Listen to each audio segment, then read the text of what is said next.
장교인 여러분 안녕하십니까? 장교양 그것이 알고 싶다 법규 해설편을 진행하는 한국노사협연대 회장 송정입니다. 지난달 장교양 그것이 알고 싶다에서는 경북 모소농협의 주야간보호센터 및 방문요양사업 등 재가노인복지센터 진출과 내년도 노인요양시설 사업 진출 여부를 묻는 민원을 농협중앙회에 보낸 적이 있습니다. 본래 민원 답변 시간을 지키지 못하여 농협중앙회 관계자는 여러 곳의 의견을 취합해야 하기 때문에 민원 답변을 2주 연기해야 할 것 같다고 의견을 전해왔습니다. 농협이 여러 곳의 의견을 들어보아야 한다는 말이 무슨 뜻일까요? 오늘 농협중앙회의 민원 답변이 담긴 등기우편이 도착했습니다. 답변의 요지를 정리하면 농협이 재가복지 서비스 사업에 진출한 것은 보건복지부와 지방자치단체와의 합작으로 이루어진 것이라는 답변입니다. 이 말이 무슨 말이냐? 자세한 내용 소개해드리겠습니다. 지난해 12월 28일 보건복지부는 기존 사회서비스 전달체계를 보완하고 사회적 경제조직을 새로운 서비스 공급 주체로 활용하는 방안을 제시하는 사회서비스 분야 사회적 경제 활성화 방안을 발표했다고 말합니다. 보건복지부가 발표한 이 방안에는 지역 공동체 기반 사회서비스 전달체계 확립 등을 위해 농촌형 돌봄 분야에서 농협이 지자체와 협력하여 시설 접근성이 부족한 면도서 지역 등 돌봄 취업 지역 및 인구 소멸 위기 지역에 우선 추진하는 지역 맞춤형 돌봄 서비스 제공 계획이 포함되어 있다고 말합니다. 농협중앙회는 친절하게 돌봄 농촌형 농협의 사회 서비스 제공 역할 확대라는 문서를 보내왔습니다. 그 내용을 요약하면 방문요양, 주간보호, 요양원으로 점진적인 3단계 모델을 발굴하여 농촌지역 맞춤형 돌봄 사업을 추진하겠다는 말입니다. 방문 요양의 사례로 경북 상주 모소농협, 요양원의 사례로 충청남도 아산시의 인주농협을 들고 있습니다. 이들은 보건복지부의 정책적 지원으로 지방자치단체의 사업비 지원을 받아 요양원을 설립하였다고 합니다.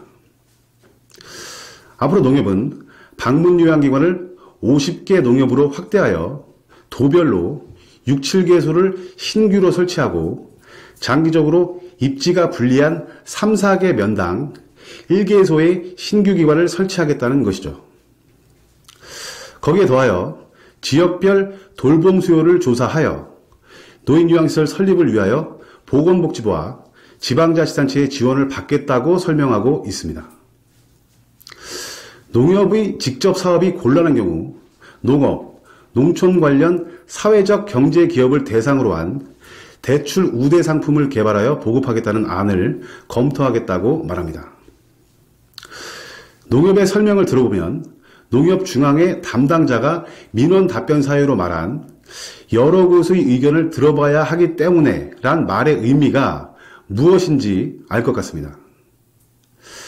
농협은 하려고 하지 않았는데 보건복지부가 정책적으로 하라고 해서 할 수 없이 한다는 말로 들립니다. 농협중앙회장은 답변하십시오. 농협의 사업 본질이 무엇입니까? 이미 하나로마트 사업으로 골목 상권을 죽여버린 농협이 이제는 장교양기관을 죽이는 일에 앞장서고 있군요. 우리나라 모든 농어촌 지역이 이미 수천 개의 노인 요양시설과 재가복지센터가 존재하고 있는 것을 모르시나요? 농협이 사각지대라고 말하는 곳이 존재한다고 생각하십니까? 상주 모소농협 부근 지역에만 해도 수십 개의 방문요양센터와 노인요양시설이 존재합니다. 장교양 전문 인터넷신문 실버피아 온라인이 오지의 장교양기관 특집을 하고 있는 이유가 바로 당신들의 그러한 오류를 지적하기 위함입니다.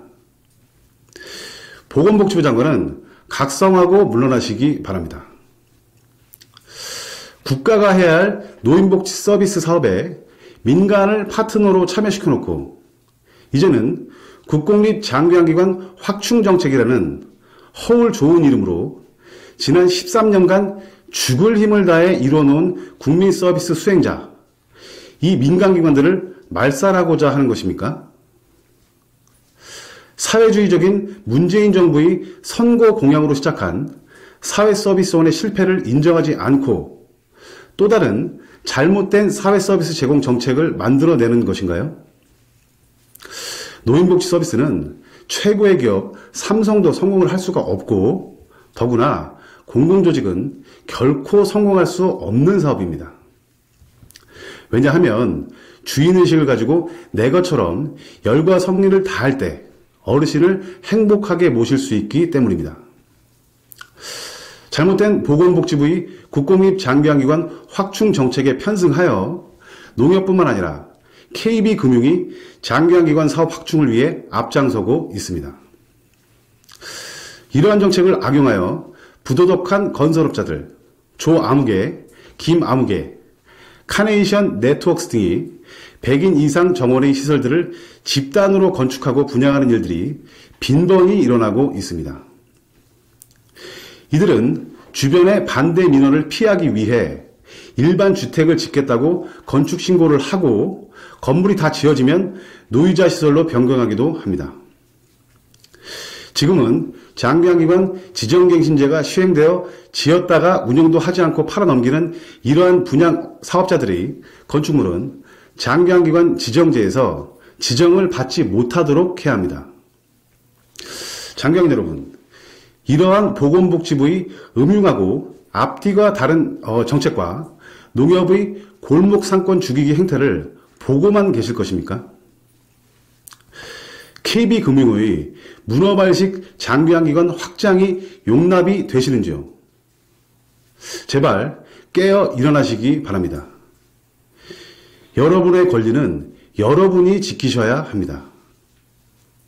이에 한국백만이클럽과 공공정책 시민감시단, 한국노사협의원대, 한국노인복지산업 종사자 노동조합, 그리고 지역 장교양기관 협회를 중심으로 농협의 골목상권 죽이기와 국민은행의 장교양 사업 확대, 악덕 건설업자의 장교양 분양 사업을 대한민국 법이 허용하는 수준에서 이들의 사업 확산을 저지하게 될 것입니다. 우리 장교양인 여러분들의 참여를 부탁드립니다. 여러분이 참여하지 않으시면 우리나라 장교양기관의 미래도 일본과 마찬가지로 민간기관이 사라질 운영을 맞이하게 될 것입니다. 보건복지부의 말행적인 정책과 농협의 민원 답변서를 여러분께 공개합니다. 모두 읽어보시고 서로 아픔을 공유하시고 생존의 방안에 대해 고민해 주시기 바랍니다. 네, 오늘 방송 여기서 마치겠습니다. 시청해 주셔서 감사합니다.